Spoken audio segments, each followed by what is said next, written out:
Afternoon. How are you, Michelle? Good afternoon, Ron. Bonjour. Good, doing well here. How are you? Excellent. We're very privileged to have Michelle DeFeo, president of Laurent-Perrier US, with us today by electronic media. And we're just going to talk about Laurent-Perrier and its importance in the marketplace and style and the story that we can depend on as we sell it in the marketplace. And so if it's okay with you, we can just get started. Absolutely. Wonderful. So in the vast ocean of sparkling wine and champagne in general, it's really important to help people understand where Laurent-Perrier shines, because it has a definitive spot in the marketplace, right? So take a moment and describe the reductive style that is the focus and sort of the lifeblood of Laurent-Perrier from my perspective. Sure. So every champagne house, of course, works to achieve its own house style. And the house style of Laurent-Perrier forever has been one of freshness and finesse. That's really what we go for at Laurent-Perrier. So in order to achieve that, back in the 50s, we started moving away from oak for primary fermentation and moved only into stainless steel. And in fact, Laurent-Perrier was the first house to go 100% stainless steel, which we achieved in the 1960s. So by eliminating anything other than just eliminating oxygen, basically, we are making the wine so that the fruit really shows through. So any of the, we want the aromas, we want the texture, and we also want the complexity. It has to come exclusively from the grapes, which means we have to use extremely high quality grapes. And then of course from the long aging. So we end up with a wine that is essentially anaerobic. So our number one enemy in the winery is oxygen. We avoid that completely. So we get resulting champagnes that are extremely fresh with a lot of finesse. And then the complexity comes from the aging, which we get from aging much, much longer than is legally required. It's 15 months, for example, for a non-vintage brut. La Cuvée, our non-vintage brut, is aged for 4 years. So that extended aging is what gives it the complexity while still having that freshness. That's a really good point. I'm glad you brought that up, because I forgot to list it in the questions, was the dedication to time in the cellar. Because the magic of champagne is autolysis, and that can't happen in a short period of time in an effective way to create great complexity. And that yeast interaction for 4 years for your basic wine, that quote unquote basic is sort of a joke in regards to La Cuvée, but the idea that this is your first calling card to the market is 4 years of age. Do you have a sense of how that compares to the others? We don't need to name names necessarily, but how does that compare to what other people of your stature are doing in Champagne? Well, I'm sure a number of people across the sales force of Winebo around the country have seen the charts that we've put up, even just for Rosé and for Grand Siècle. And I can tell you that some of our competitors in those categories, and specifically in the Rosé category, only age for 24 to 30 months. And that's for their really high-end wines. And we know for a fact that it's basically, there's a lot of not only just the big houses, there are big houses that are doing about 2 years, and that's what they state on their websites. But then even growers will do things more quickly. They're not going to have as much age because they need to sell those bottles sooner after they make them. One of the benefits for us being the size that we are is that we can actually be patient. There will be no wine before it's time. So even at a minimum, we say it's about twice as long as the average brand of champagne. Okay, well that certainly is a great point of order, especially if somebody starts to discuss what they can buy somebody else's wine for compared to yours, and the same tier of your products is like, well, yes, but this is why this might cost a few dollars more. There's a lot more time invested in this wine, and therefore you're getting every penny back, if not more. So Laurent-Perrier is a négociant, which is not a bad word or a good word. It's a descriptive word. So why is, in your case, why is this an advantage to maintaining the vision and the quality of the house? I love champagne. I love the RMs. I love the NMs. Not so much on the CMs, but this whole idea that being a négociant is a bad thing is really, I think, outdated. To go to the RM side, if you're a récoltant manipulant, you have to be the owner of those vineyards. And if you're in that position, you're going to need to essentially use all of the grapes that you pick in any given year.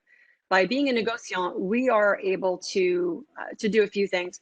We're able to essentially, we can select specific plots from specific years for specific wines, right? Because it's a fairly geographically diverse region in Champagne, everything from, you know, a little bit north of Reims to down into the Aube.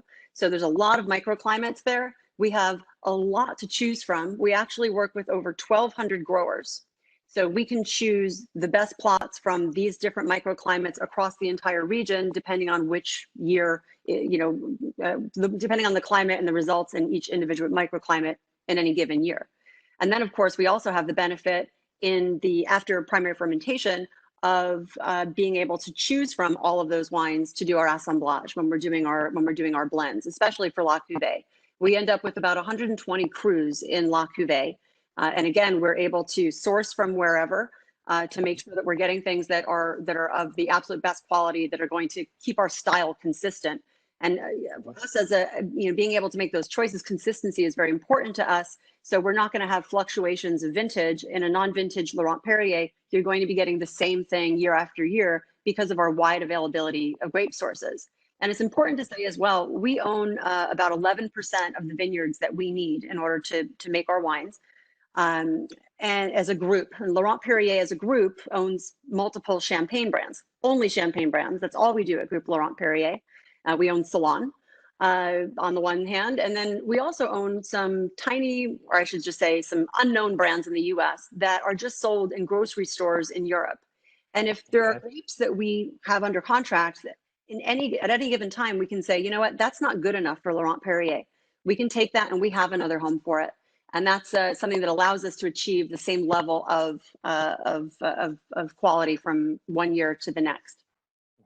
Yeah, that definitely is a huge advantage to what you brought up with just the grower whose livelihood depends on that plot of land and only that plot of land, which is why I try to reinforce with people today that neither one is bad, neither one is awesome. It depends on who's running each property. And I think we're going to get to that fairly shortly. In your case. And it's worth mentioning as well that, you know, some of our growers, we've been under contract with many of the same families for at least since the mid 1900s. So many of them actually, fewer and fewer because of the costs involved, but many of them actually make their own RM champagnes. So it's, and you know, we dictate what has to happen in each vineyard. It's not like we buy on the spot market. We agree with them in advance. Here's how the vineyard's going to be managed. And for us, LP, we have 2 sustainability certifications that we've just received in the last few years. One is called a VDC, the other one is called HEV. And all of the grapes that are grown directly by us or by our growers with whom we have grape contracts have to be grown sustainably in the manner in which LP defines is right for our quality. So it's not like, you know, we just buy whatever is available. We carefully manage. We have our own vineyard management team that oftentimes even works the growers' fields. Some people think, oh, well, the growers always doing the growers. There's also vineyard managers that are involved in that too. And, and you know, we make sure it's consistent farming to our quality standards across our entire grape supply. It's always great to have those kind of resources available, and it's hard to have those kind of resources unless you are a company of size. So I was really impressed by the vineyard quality as I started to research, and you started sending me information a year and a half ago about Laurent-Perrier and the you know, just impress upon our audience the sort of almost ridiculous level of quality of vineyards that is the average of what goes into even La Cuvée and up. So the Chelle de Cru that we've used in Champagne for years, which is no longer exactly adhered to, but still gives people an idea about the quality level of each vineyard. Every cru, every vineyard in Champagne was given or I should say every village was given a quality rating of 0 to 100%. If a vineyard or a cru was rated below 80%, it is not allowed to put Champagne on the label. They're allowed to grow grapes, but they can't call it Champagne.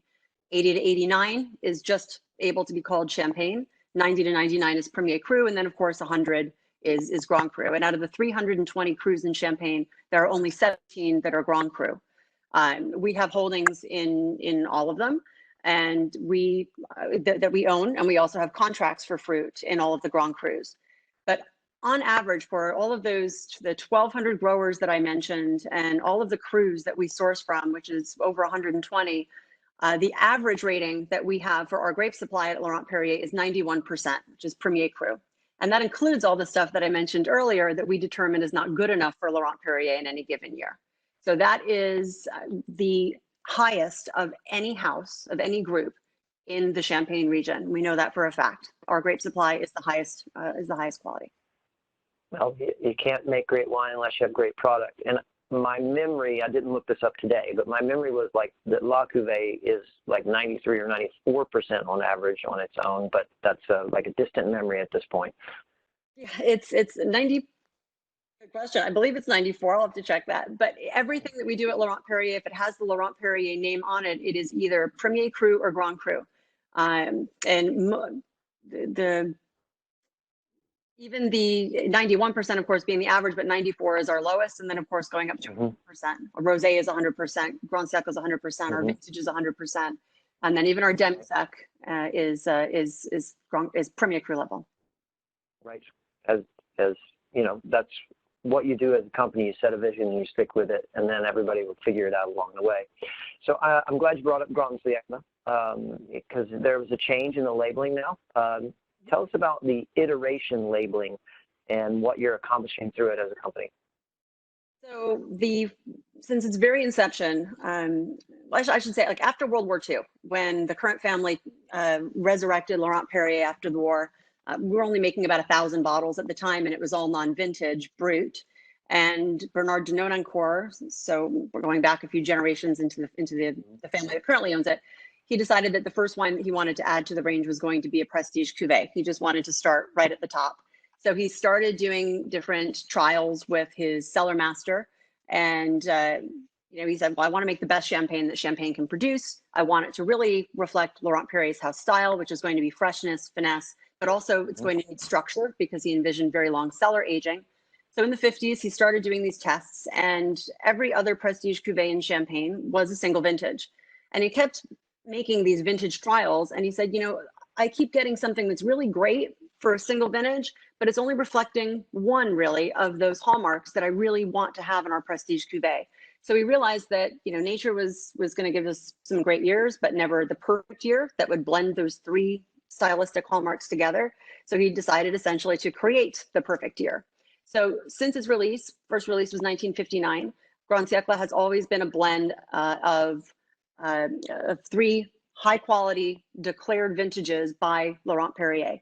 And just a little side note there, when we say declared vintages, it's up to each house in Champagne if they want to make a single vintage in any year or not. Since that time, since the end of World War II, we have made a single vintage at Laurent-Perrier 23 times. Other houses in Champagne since that same time period have vintaged 48 times.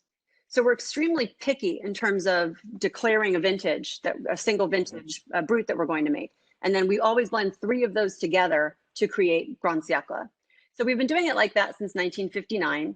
There were, and you guys may hear out there in the market, there were a few single vintages of Grand Siècle that were made, but it was very little. It was just for the US market. We discontinued that over 20 years ago. The soul of Grand Siècle was always a three vintage blend. So we've been doing it like that, but we never told people what the vintages were in the bottle. The very first bottles of Grand Siècle that I ever sold were 1982, 1985, and 1988 in the blend. And I was like, oh my God, that's classic vintages. How I can tell people this, right? And they said, no, don't tell people, don't tell buyers, because we don't want it to be known as it's not about the vintages, it's about the whole being greater than the sum of its parts. We want them to know it as Grand Siècle. Now that's over 20 years ago now. Finally, 20 years later, the house has realized that, first of all, we have so much to be proud of that we're missing an opportunity by not communicating these vintages. We also have buyers and consumers and salespeople who are so much more knowledgeable on the whole that people were a very long time ago. So people are going to be able to understand, okay, it's not just the components, it's the blend of these components, it's that assemblage. But we decided that more information actually is a good thing now. And there's also other ways to communicate that information. So now on every bottle of Grand Siècle, which, see if I have one here, actually. You should have one at hand at all times. I have one open under my desk, but I'm looking for one that's I wish. So I'm not sure if you can see this, but hopefully you can see that on right here on the neck label, you can see it says number Perfectly 24. clear. Excellent. So it's put there, and then on the back label now of every bottle of Grand Siècle, it says grandsiècle.com. We don't have the vintages on the bottle, but on the website, every iteration and its corresponding vintages and the story behind it, all that information is now available. And what this now makes available to the trade, and we've had such great response so far, is this is now a collector's wine. It always has been. I've gotten a lot of calls over the years from especially retailers saying, someone brought in these bottles, they want to know how old they are and if they should drink them. They were in their cellars. And there's ways that we can find that out painstakingly through lot numbers, et cetera. But now it's very obvious what's in that bottle, so people will know how long they should age it. And people are aging, putting champagne in their cellars more than they used to be as well. So now Grand Siècle has become something that you can have a vertical of. So all collectors are now a target consumer base for us that we could not really go after before. And then also on wine lists that, let's say they're going for like a grand award or something, they like to have that depth. They can now have a depth of their Grand Siècle iterations on their wine list as well. So we're really excited about it, and it's been super well received so far. Cool. I'm excited about it. That's a great idea. And more information on the back labels has been received. I know because I've watched people turn the labels and look at it and feel a whole lot better about the fact that they know everything, including the disgorgement date and when it was shipped and stuff like that, is so valuable to the buyer.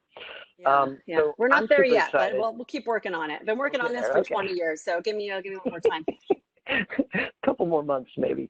Yeah. I'm super excited about your new Blanc de Blanc, Brut Nature, because I was already a huge fan of the Ultra Brut. It was my 50th birthday wine, just because it was available and delicious.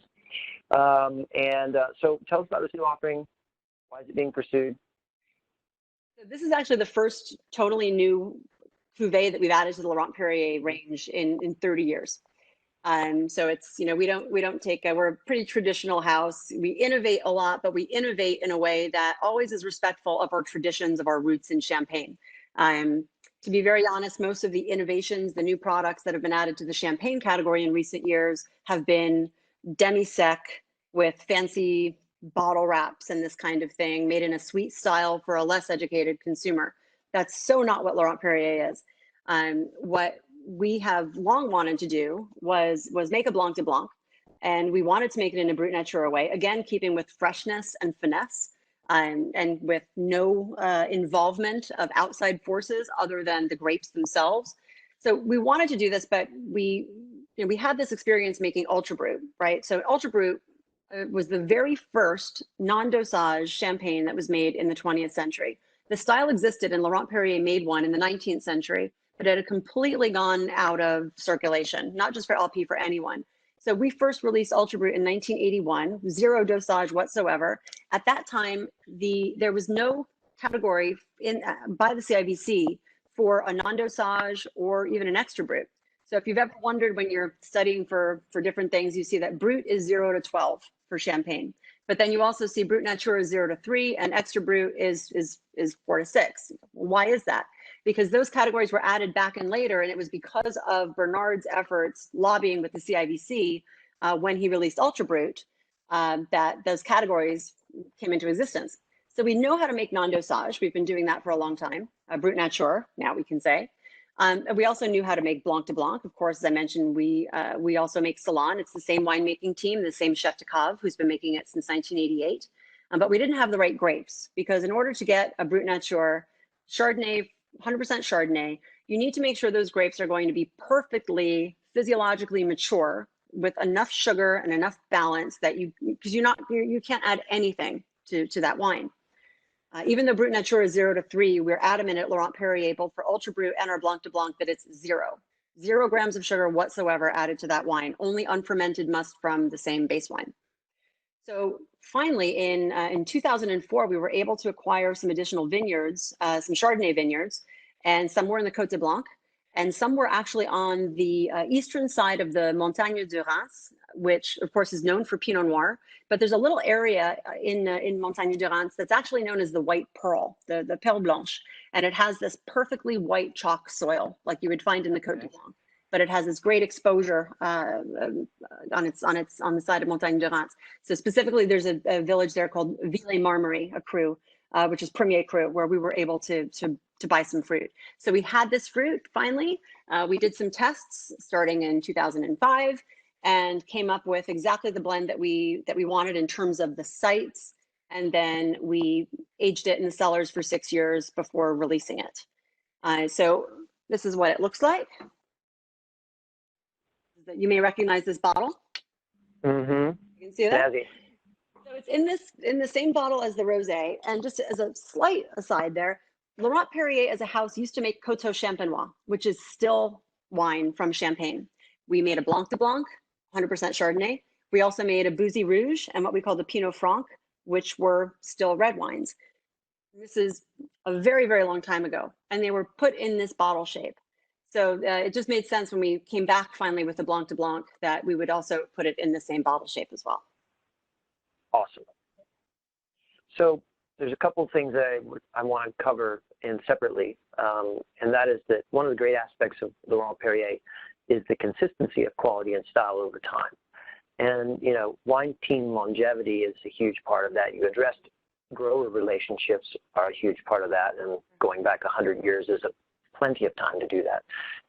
So, you know, share with us a little bit of the consistency that Laurent-Perrier enjoys in that sort of leadership mentality. So since World War II, since 1949, when Bernard officially took control of the house, we've had 3 chefs de caves at Laurent-Perrier during that time, which is amazing. And our current chef de cave, Michel Fauconnet, has been with us for 46 years. He worked under our prior chef de cave, and he has been at the helm himself for quite some time. So the importance of that consistency is knowing the house style and also knowing how the Vin Clair are going to develop over time.